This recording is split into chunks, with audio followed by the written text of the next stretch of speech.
ว่าในเขาเที่ยวหัวผ่าน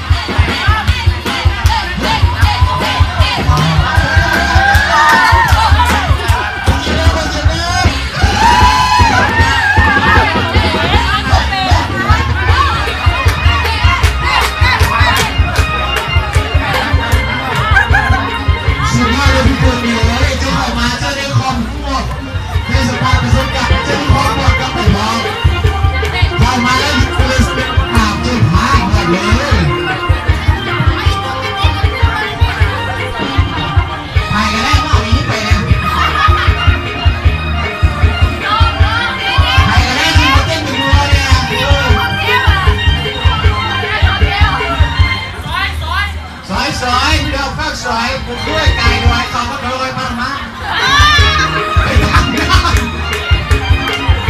ส่งมาคนเดียวมาเลย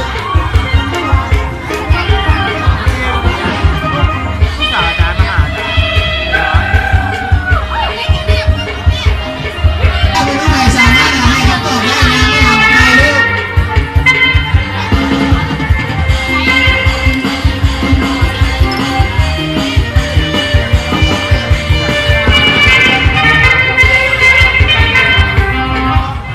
เวลาอาจจะกลายไปแต่สิ่งที่เป็นกำลังใจของคือคณะวิทยาศาสตร์ธรรมศาสตร์เลย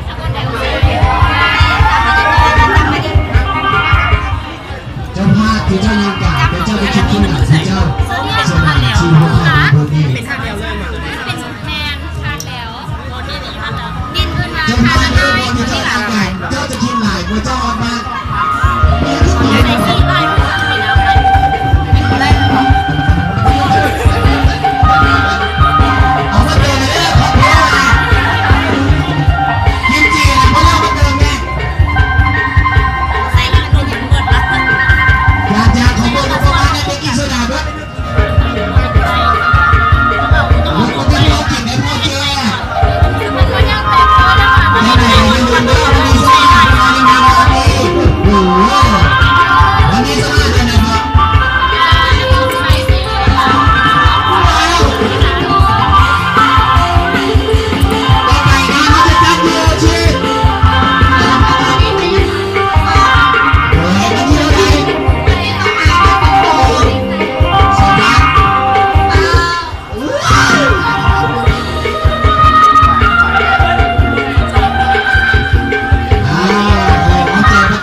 ต้องผ่านเด้อ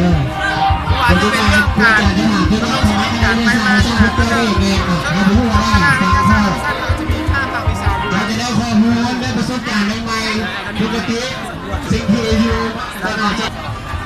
เนาะดูนี่จ้า